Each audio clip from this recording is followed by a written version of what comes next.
Good evening, everybody, and welcome to the daily Rambam Shiur 3 chapters per day. Someone came once to the Rebbe and poured his heart.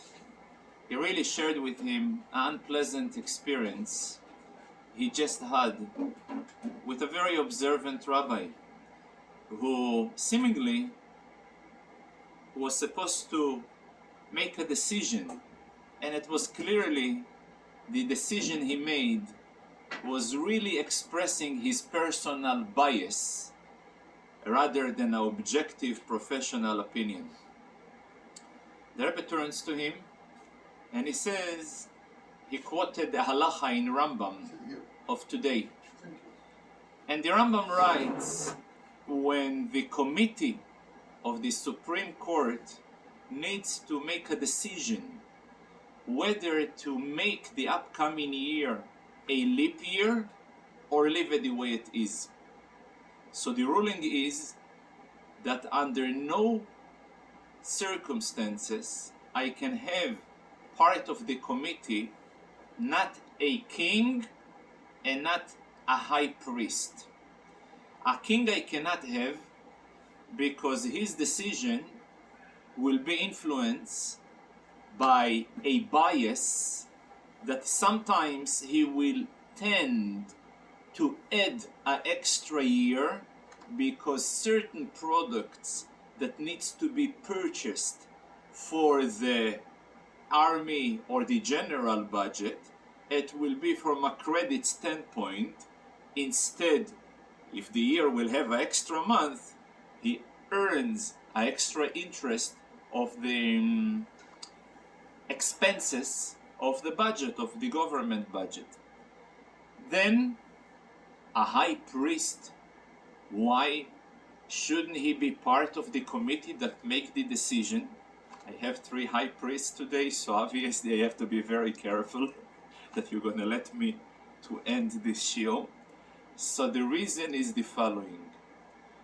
On Yom Kippur, as we all know, throughout the day, the high priest, the Kohen Gadol in Yom Kippur, is supposed to go to the mikvah 5 times throughout the day. When he's switching the garment from golden garment to white garment, and between avodah and avodah he need to go to the mikvah. And typically, if the year will not gonna be a leap year, if it will be a leap year, so basically the Tishrei will be closer to the winter, which may cause the water to be colder. So he will be automatically biased not to make a leap year in order to leave the Yom Kippur more warmer water. So the Rebbe turned to this guy after he complained. He says, think for a second. We're talking over here about the high priest, the holiest man. In order to make it back and forth to the holiest of holy, you gotta be in an extreme spiritual level. On top of it, the responsibility carries on his shoulder to atone for the sins, not only his personal sins, but the sins of the entire Jewish people. And yet, the halacha states itself, despite his holiness, despite his great level, despite the support he gets from the nation, yet a personal bias is a personal bias. So therefore, even your complaint against that particular person who was biased in his decision should be placed in the right proportion. I thought, since again it's a Gimel Tammuz day and it will be appropriate to bring a story of the Rebbe which is connected to the topic of Hilchos Kiddush HaChodesh that we learned.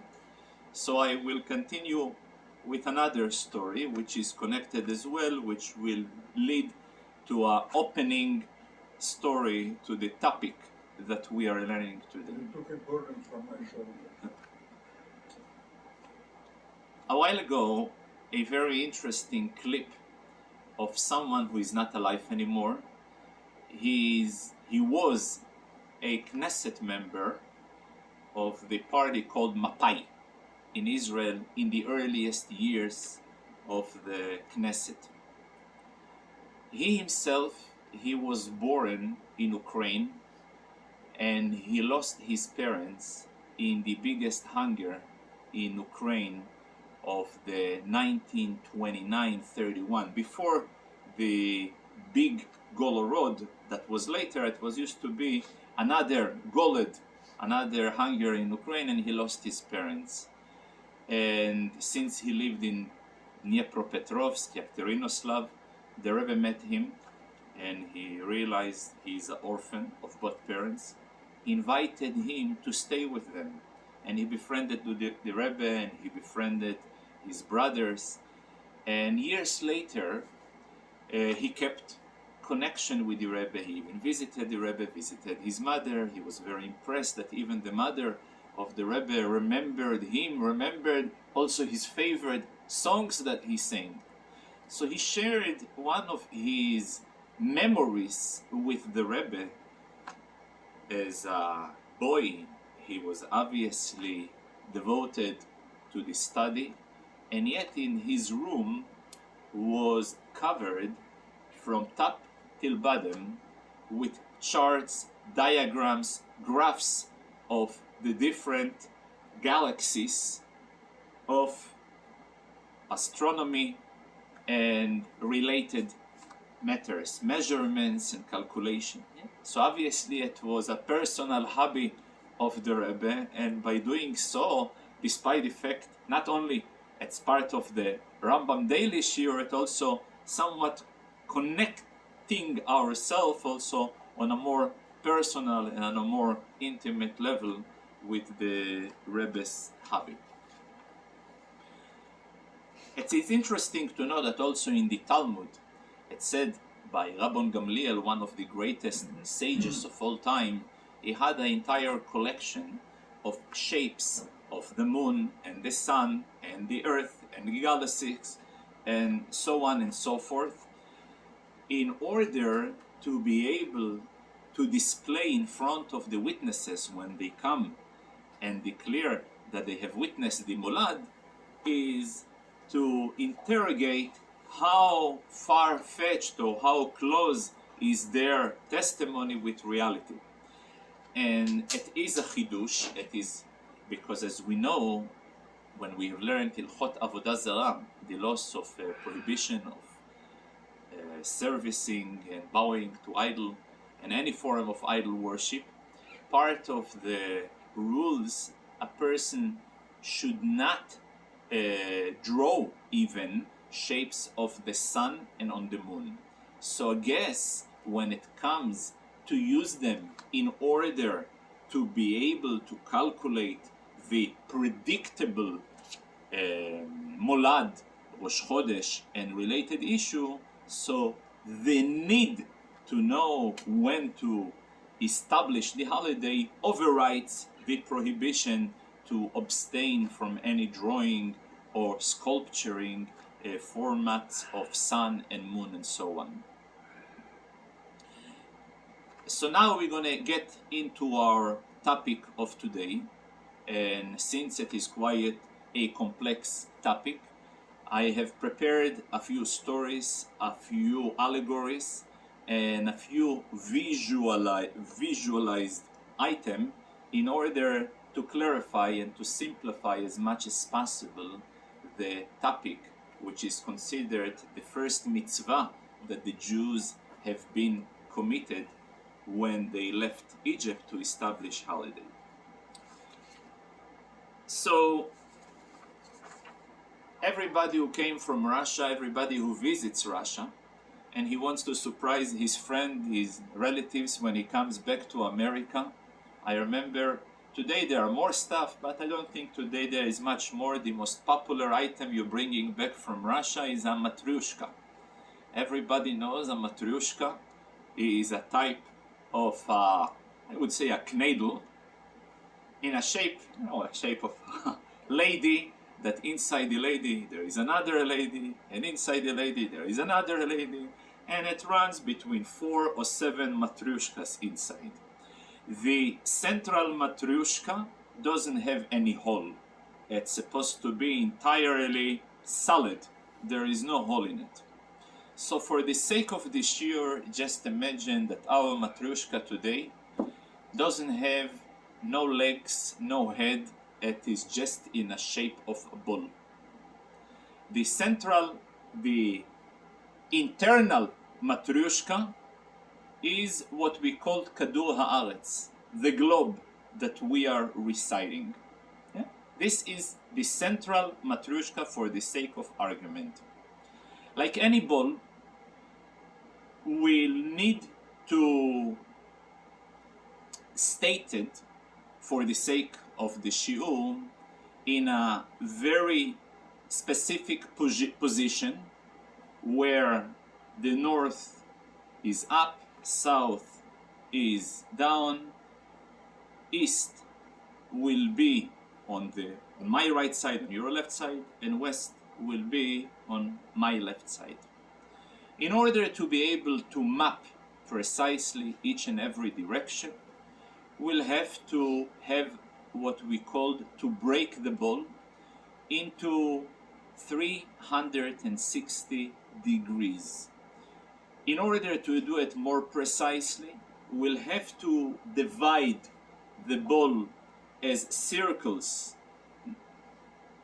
90 circles above the equator and 90 circles below the equator. That end between the two poles will have to break it to 360 degrees. That way we will be able to map the central, the internal, the essential matryoshka right at the center. And this is basically what we have over here, our globe that we are planet Earth, that we are residing in the planet Earth. Now the external matryoshkas, there are let's go for the most external matryoshkas. We're going to go from one extreme to the other. The most external matryoshka, it's called the major sphere in Hebrew, Hagalgal Hagodol. Hagalgal Hagodol is the great sphere that, as the Rambam states in the Hilchos Yesodei HaTorah, right in the introductory statements of the Rambam, that each and every day the Galgal Hagodol, the big sphere, which inside the big sphere, there are many, inside the big sphere, he carries with him from east to west. He starts at the east and he goes towards the west, the entire army of heaven. And the army of heaven includes 7 matryoshkas. Some of them are known as the sun, as the moon, and other kochvei lechet, other stars, what we call moving stars. The 7 kochvei lechet, that's what the general sphere is moving with him every day. And it starts at the same point and it finishes at the same point. This is the movement of the most external, biggest sphere that is moving every day from east to west, and the entire army of heaven being accompanied with it. Then, while this is the general move, there is specific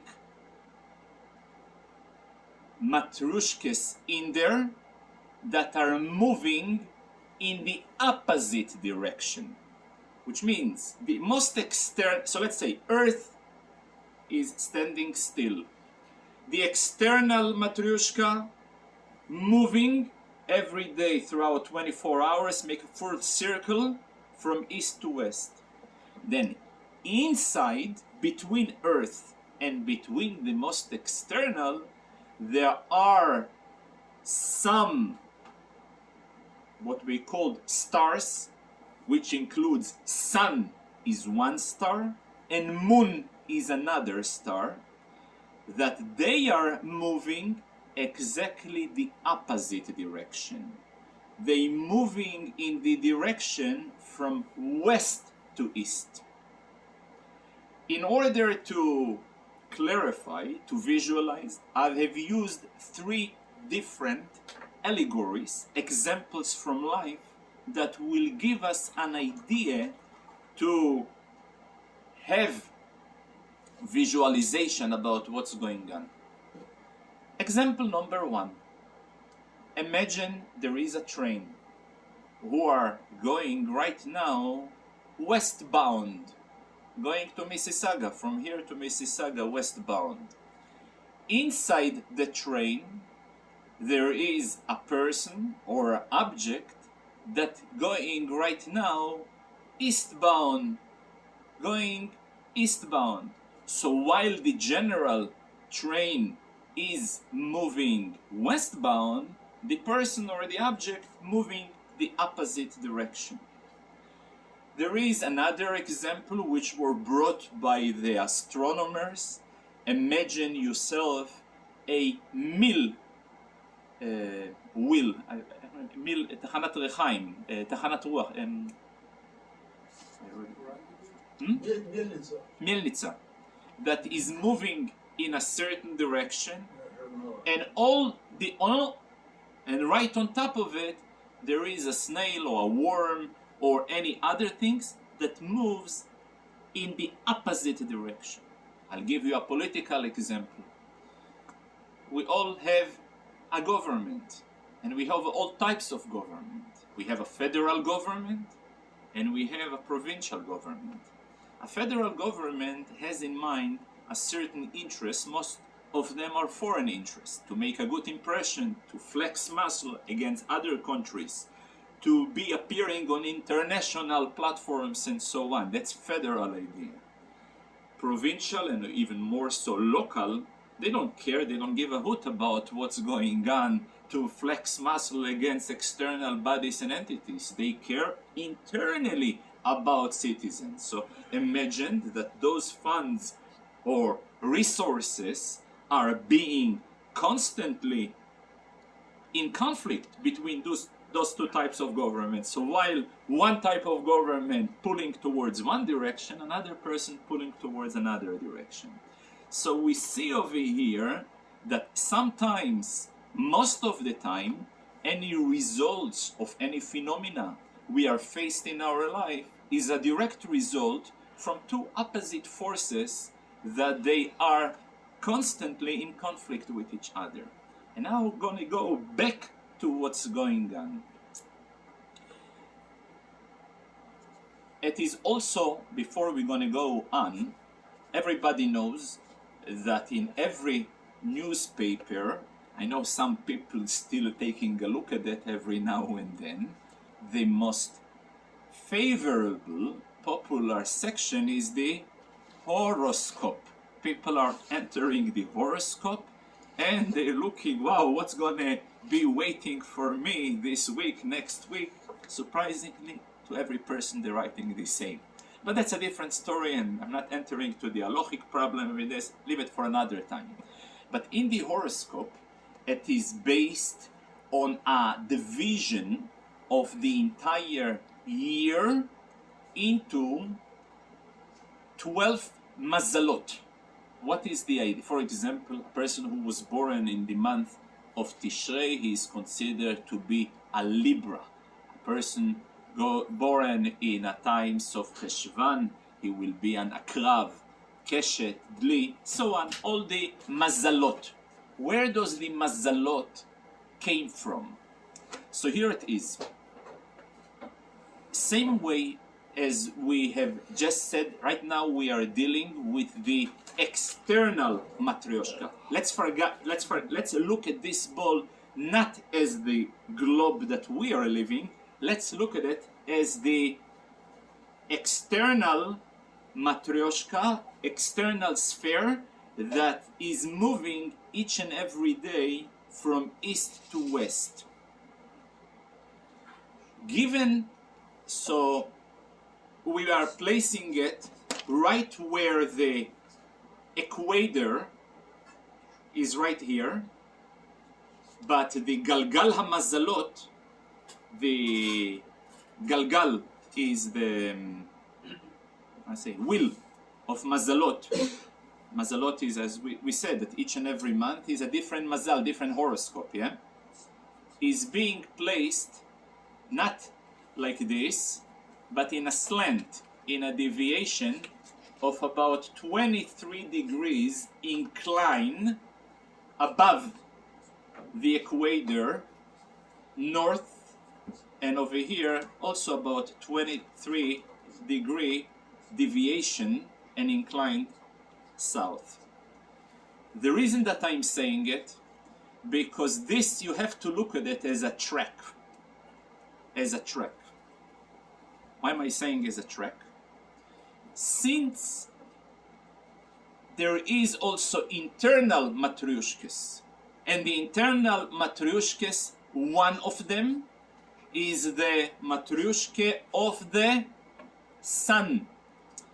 So while the sun, had the sun will be dependent only on the general sphere, on the external sphere, the sun will be keep moving on one direction.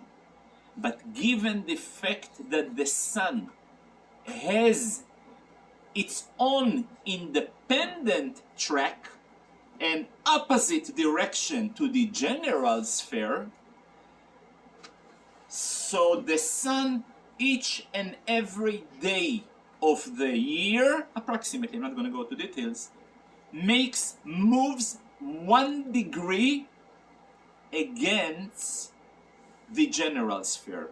So while the general sphere moving westbound, the sun internally, in the internal matrushke, moves each and every day eastbound 1 degree. But the way it moves according to this track, which means there is 6 tracks, 6 mazalot in the upper end of the track that representing the mazalot starting from Nisan till Elul, and then there is the lower mazalot that representing from Tishrei till Adar. For that reason, you're gonna see something very interesting. We're always wondering how come summer is more warmer than the winter, and winter is cold. And the reason is very simple. We, as opposed to other countries, located above the equator, and summertime, and especially right now, if we want to pinpoint at what time of the year we are right now at the hottest season of the year, of Tammuz. Why? Because at this point, eastbound track, the sun stands exactly at this highest point, facing the entire earth. Over there, in the southern side of the equator, like countries like Argentina or Australia or others, by them it's the opposite. Now, in half a year from now, when the sun going to be tracking through this track, so the idea is each and every 30 degrees, it represents a month. So when we have 6 multiplied by 30, we have 180 degrees, represents half a year, and so on and so forth. Now, until now, we have covered 2 matryoshkas, the general matryoshka and the sun matryoshka. Then there is a specific track that is called the track of the moon. The moon has also its own. A moon is also part of the passenger of the big train, and yet moves to the opposite direction. Now, the moon, though it is going in the same direction, on the independent track, in the same direction of the sun, as I said, eastbound, however, it goes in a way speedier speed than the sun. While the sun is able to complete in one day only 1 degree of the circle of the entire track, the sun is capable to do 13 degrees of the circle. So after an entire month, the sun is basically completing the entire trek. Huh? The moon. Sorry, the moon. I'm sorry, I made a mistake. I'm sorry, the moon. I'm sorry, I repeat. The moon, similarly to the sun, it has a similar trek, but the speed of the move of the moon is 13 times quicker than the sun. For that reason, while we have an entire, so basically over 27 days, the moon is completing the entire globe. The reason why in reality it takes 29.5 days, because also it needs to catch up for the sun, because after all the sun is also moving slower. So this movement as well adds an entire day and a half, almost 2 days, for the moon to catch up, to play catch up for the sun. For that reason, we will see something very interesting. That's precisely given the fact that the moon, as well, before we're going to go any further, we're going to a little bit concentrate on the moon as well. Going back to the matryoshkas, we have nothing to help. You know, a typical matryoshka has 2 halves. How you open up the matryoshka? So just imagine the upper, or let's call it half of the matryoshka is open and the other half is open. 50% of the matryoshka has a material, what we call it reflective material. The other half of the moon doesn't have any reflective material. Everybody knows today, for safety, if you walk on the street, you gotta be safe that no car will Khalila run you over. So part of the safety features is to have reflectors. When you have reflectors, any car will be able to see you. You can have sometimes glass, but if it's not have anything reflective in it, you won't be able to warn those cars who are running on the street. Now, the moon has also 2 parts. 50% of the moon is reflective and 50% of the moon doesn't have any reflective material.